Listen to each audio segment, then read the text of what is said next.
Most of my favorite games, no matter what the genre, include stealth mechanics.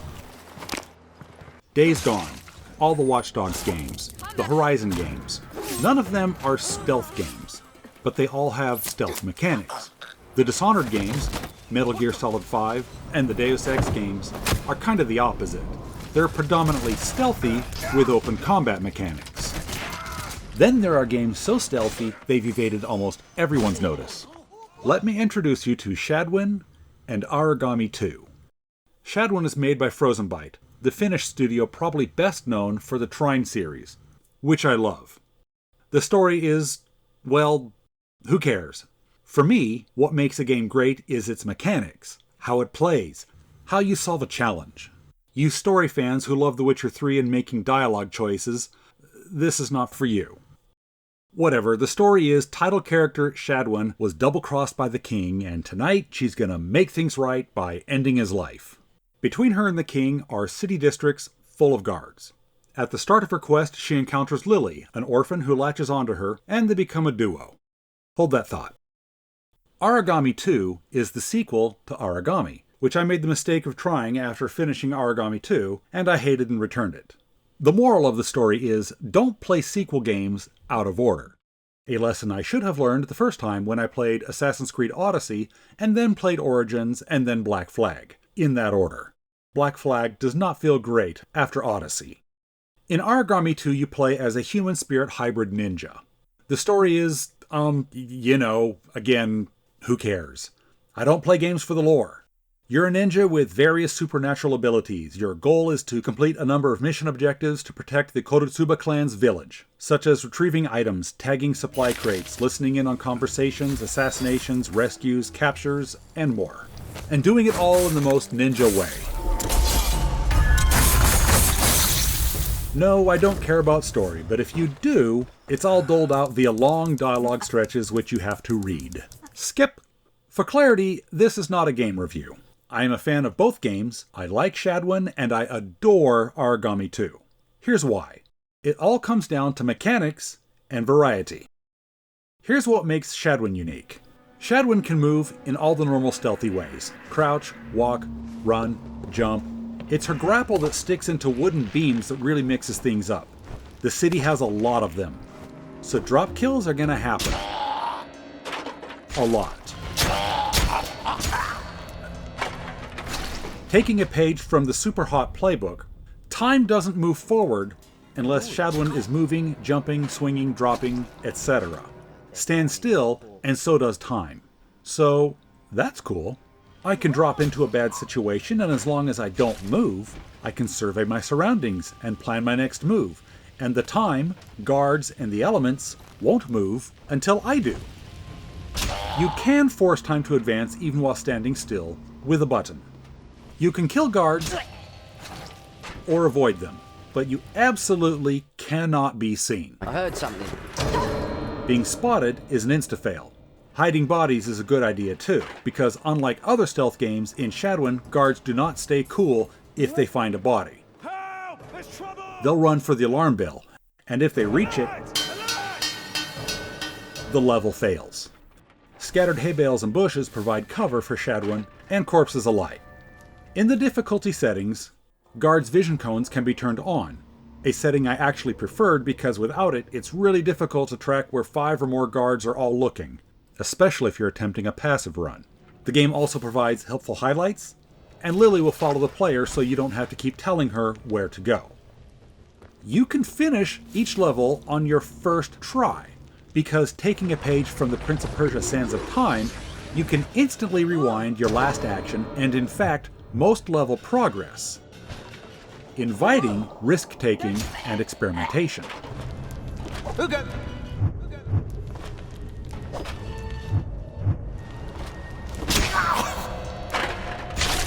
The goal of each level is not to get to the end, but to get Lily to the end. If guards spot Lily, she'll return to her last hiding place. The guards technically never spot her, they only impede her path. Finishing the game with 0 kills is possible, but there's a loophole in the final achievement. You just need to make sure Lily does not discover your murderous methods. To play passively, You'll have to use Shadowin's grapple I heard a noise. to create distractions so Lily can pass through the city districts unseen. It's pretty difficult. While not necessary, there's also an achievement for wiping out every guard in all the districts. Or you can just kill the guards a la carte until you reach the end of the level. This is the funner way to play IMO. And it seems that the devs agree, since most of Shadowin's tools are deadly, along with the scattered explosive barrels and the precariously suspended crates. I finished both lethal and passive playthroughs. I'll come back to the tools. There are only 2 guard types in the whole game: regular guards and armored guards. Guards can be shanked from behind, while armored guards can only be killed from drop attacks. Like many stealth games, the challenge comes from the guards watching each other and navigating their patrol routes. Remember, being spotted is an insta-fail. Here's what makes Origami 2 unique. Origami 2 has killer traversal mechanics. Before any skills are unlocked, before any buffs are added, your character has a double jump, a mid-air dash, a sprint, and shadow leap that lets you grab most ledges within range. So if I want to cross this chasm, I can risk being spotted on the bridge, or I can cross to the left, not with a double jump, not with a double jump and a dash, but with a double jump, a dash, and a shadow leap, once I'm close enough that the indicator appears. Here's an even bigger gap. A timely second jump, or dash, or shadow leap can also save you from fall damage. You can hang on to ledges and move across them. All levels are designed around this open acrobatic traversal. Each level is a mini open world, facilitating all kinds of approaches to the level's objectives. There are lethal and non-lethal takedowns, drop attacks, corner ambushes, ledge ambushes, tall grass ambushes, sneak attacks, and hiding bodies. There are advantages to both lethal and non-runs. Non-lethal takedowns are generally silent and can be pulled off within another hostile's hearing range without alerting them. But if their body is discovered, they can be revived. Lethal takedowns are permanent, naturally, but they're noisier and can attract unwanted attention. Attacking from grass conceals your victim in the vegetation. Window attacks pull them through to the other side. From a ledge, lethal attacks will drop the enemy behind you. Non-lethal attacks will leave them unconscious where they stood. If you screw up your stealth, or if you just want to raise hell, there's open combat, with parries, dodges, and finishers. But it's very difficult against 2 or more opponents, even more so on hard difficulty. I had more fun staying hidden.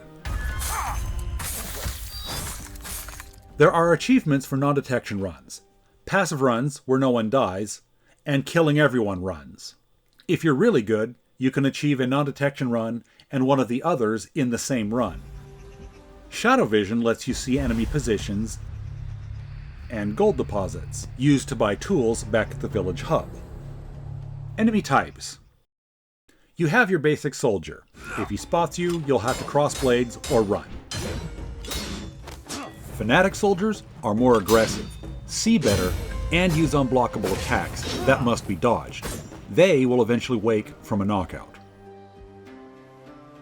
Elite soldiers are similar, but even more aggressive, use unblockable attacks regularly, and hurl fireballs. They also have superior perception. They will not get up from a knockout. Scorchers act like sentinels and throw fireballs from range. Keepers cannot be distracted from their post. They will send other soldiers to investigate if they become suspicious, but will attack if they spot you. Lurkers usually hang around on rooftops. They are invisible when standing still and can shadow leap and attack with shadow kunais. Priests can detect if a fellow soldier was killed within a certain radius, and will send someone to investigate. There are also undead variations of all of these, and they're stronger.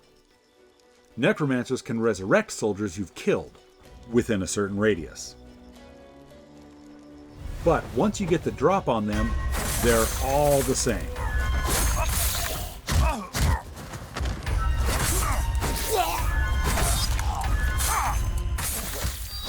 I generally avoided confrontation with any of these, choosing instead to ambush them all. Civilians won't take damage, and won't attack either, but will summon support if they spot you. Okay, back to Shadwen. Situations will arise when it's too difficult to pick off the guards one at a time. Sometimes a group will be gathered around a campfire.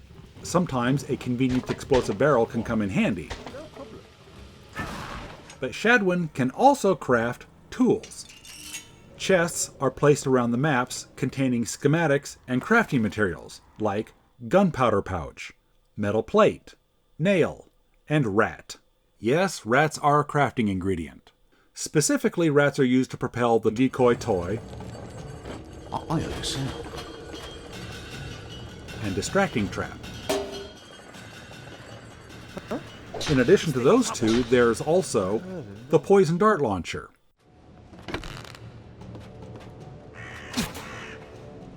It can be attached to items in the level,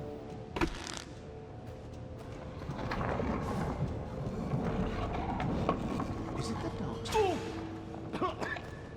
including decoy toy and distracting trap. I heard a sound. The double poison dart is exactly the same, but will trigger twice. Alert! Alert! Ouch! The sticky bomb. It's a bomb that sticks. It's a sticky bomb.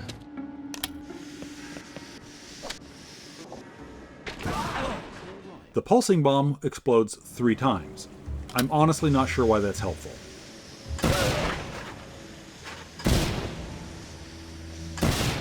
A pressure mine to be placed in the path of the unsuspecting.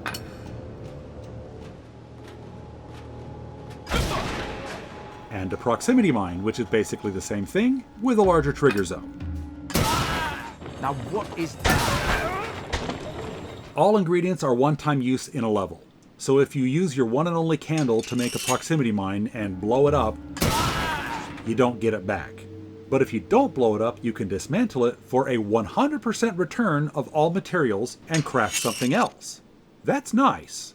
And once you're through a district and start the next one, all your crafted materials reset to be assembled into your next death toy. That's awesome. It also means that there's no grinding for more materials. So, a variety of situations and a variety of tools. If you don't want to kill, Someone there? you'll be knocking over a lot of boxes to create distractions. But when it comes to tools, Shadwen has nothing on Origami 2. It has so many player options, it puts most RPGs to shame. I've talked about movement, lethal and non-lethal takedowns, and enemy types. But now, loadouts and skills. Throughout the game, you'll find or earn numerous costume options for your hood, vest, trousers, and sword. It costs gold, found in the levels, to apply these variants, but they're all cosmetic. None of them affect your gameplay in any way. You'll also find dyes for coloring your outfit, which is also only cosmetic. Oh, you look so... Stupid. Also hidden in the maps are essence runes, little buff debuffs you can apply to your character based on your play style. There are at least 17, probably more, but you can only apply 4 at a time. One for each of your clothing articles, hood, vest, trousers, and blade. For example, I used Energy, which gave me a skill cooldown buff with an attack debuff, since I was avoiding open combat. Defense, which gave me a stamina regen buff with an armor debuff. Flight, which gave me a stamina cost buff with an armor debuff. And Agility, which gave me a stamina regen buff with an attack debuff. Other options include Warrior, giving an attack buff with a stealth debuff, and Steel, giving a stealth buff with an attack debuff, and so on. Finding them in the map is free, activating them costs gold, so don't go too crazy on the cosmetic items. There are at least 20 support items you can take with you on a mission, including Vitality Potion, Shuriken, Amnesia Needle, Smokescreen, Defense Potion, Power Potion, Sonic Grenade, Poison Needle,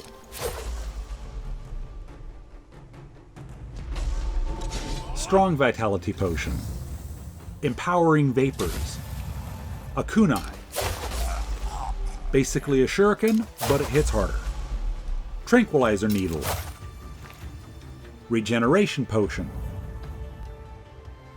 Berserker Needle, Fortifying Vapors, Healing Screen, Explosive Kunai, Power Seal,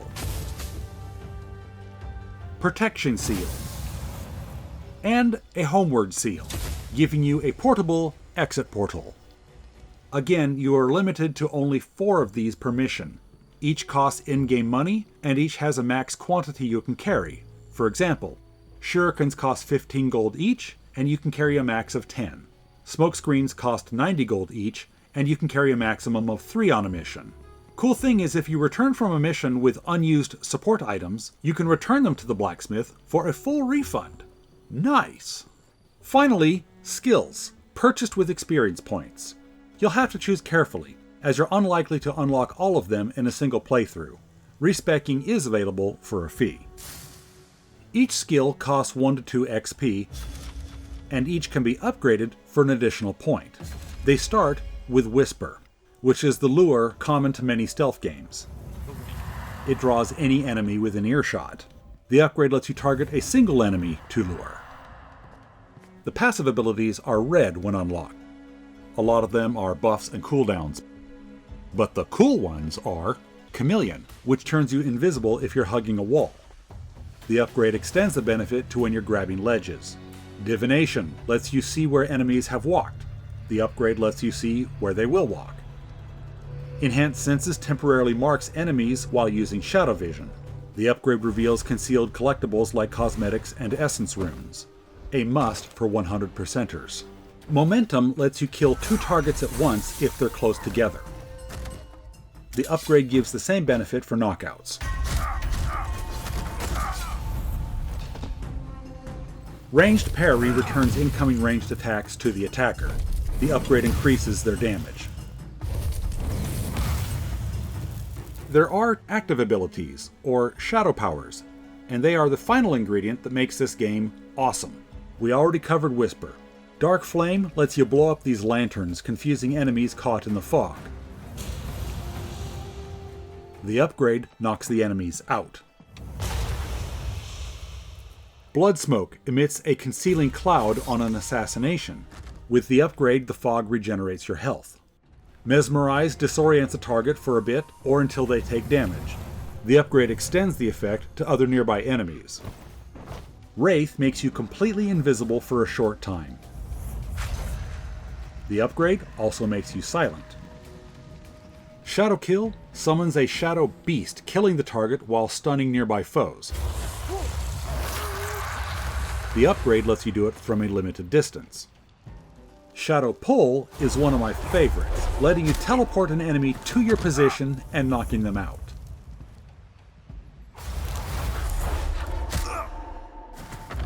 The upgrade extends the ability to dead or unconscious bodies. Silhouette creates a decoy of yourself that grabs enemy attention. The upgrade explodes when enemies are close, disorienting them. And finally, Warp Strike is like Shadow Pull, but instead of the enemy teleporting, you throw your sword like a javelin, then teleport to it and assassinate them. The upgrade turns you invisible for a bit after teleporting. The ability is useless in a passive run.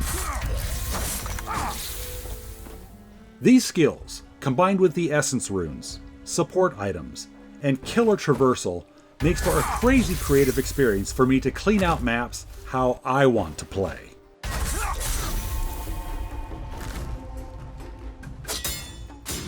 In addition to letting you break down crafted tools or refund unused items, each game has a couple of surprising quality of life features that just improve the player experience. In Shadowin, like any good game, you can remap your keys. Like any better game, Shadowin lets you assign a second key or button to an action. This is something all games should do.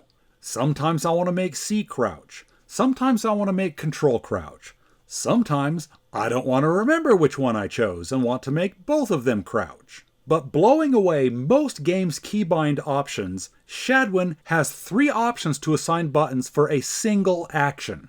That's hardcore, and probably way unnecessary for a game that's not actually that complicated from a control perspective. Overachieving a bit there, Shadowin, but I still approve. Now crouch is C, control, and close bracket. Hooray! I'm useful! In Origami 2, because the traversal is so fast and cool, it's easy to miscalculate from time to time and fall off a cliff or into water. Where most games will insta-kill you for your clumsiness, Origami 2 whips you back to your last solid position when you fall off a cliff, so you don't have to restart an otherwise perfect run just because you failed to grab a ledge as you are bounding over it. Nice work, devs. That's thinking about your players. But fall damage is a thing if you land on hard ground, so watch your step. A heads up for Shadowin. The game has 3 endings and I'm briefly going to outline each one, and how you earn them, because it's strange. Spoilers. The 3 endings are thus. Shadowin and Lily separate on bad terms. Shadowin and Lily separate on good terms. Shadowin and Lily stay together. The conditions leading to the endings are: you kill the king at the end. Lily sees you kill at least one soldier or sees a corpse you left lying around, thus breaking her heart, but you let the king live at the end. Lily never sees you kill anyone, and you let the king live. If you complete the passive run, or you hide all the kills from Lily so she doesn't see them, Shadowin and Lily will separate on good terms. This is where we part. Run off, Lily. Run far away. Try and find a corner of this world where you can feel safe. If you kill the king, it doesn't matter if you let all the other soldiers live, Shadowin and Lily will separate on bad terms. You could come with me. You're an evil murderer. I wouldn't want to go anywhere with you. Fairly said, until we meet again. But if Lily sees even one dead body throughout the whole campaign, or sees you kill every last soldier on every level, but you spare the king, Shadowin and Lily will stay together and ride off into the sunset. Do you want to come with me? It would be all right, I think, to come with you. Weird, right? I'd think that the best ending, where they stay together, would be associated with the passive run. Anyway, now you know. My final thought on Shadowin is that the titular character is supposed to be youngish and attractive according to the game's illustrations. But catch a glimpse of her face in-game, and, well, just wow. Good thing the camera's behind her most of the time. Critics of Shadowin will point out that the physics are often imprecise.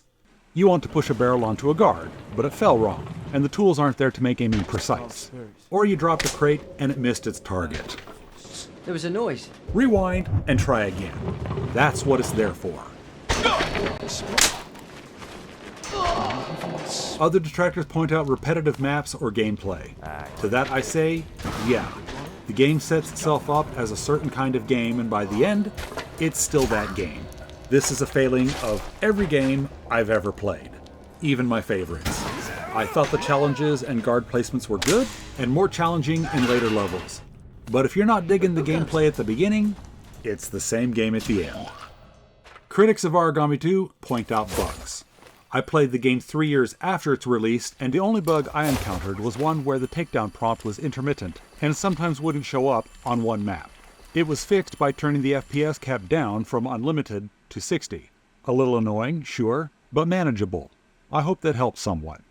Other detractors point out not just repetitive maps, but the reuse of maps. There are 10 maps, and 51 missions, so there's some map reuse. But most of the missions don't use all of a map, especially in the early game. Only part of the map is playable in some missions, so returning to an old map can still unveil new areas to discover. Plus, enemy types and placement will be mixed up, and the objectives will change, as well as your starting location. There were times I didn't realize I was revisiting a map until I was halfway through the level. Oh, I remember this spot. And there's criticism of the melee combat, that it's too imprecise, wonky camera, etc. To that I say, it's a stealth game. The melee combat is there to give you a buffer for when you screw up your stealth. It's not God of War. Not our concern, boy. Anyway, you can pick up either game for cheap if you watch sales. Shadowin has a demo on Steam, but I really enjoyed my time with Aragami 2. Linceworks, the Spanish studio that made it, closed down in 2023. That's a bummer. After playing Aragami 2, I really want to know what they were cooking up next. Regarding Shadowin, I'm not telling you to play it. I've told you why I enjoy it. Regarding Aragami 2, I'm not telling you to play it. I've told you why I love it. Oh, if after watching this video you're like, hey, you know what's like those games, but even better? Let me know in the comments. I'm down for it. Now go play something. And thanks for watching.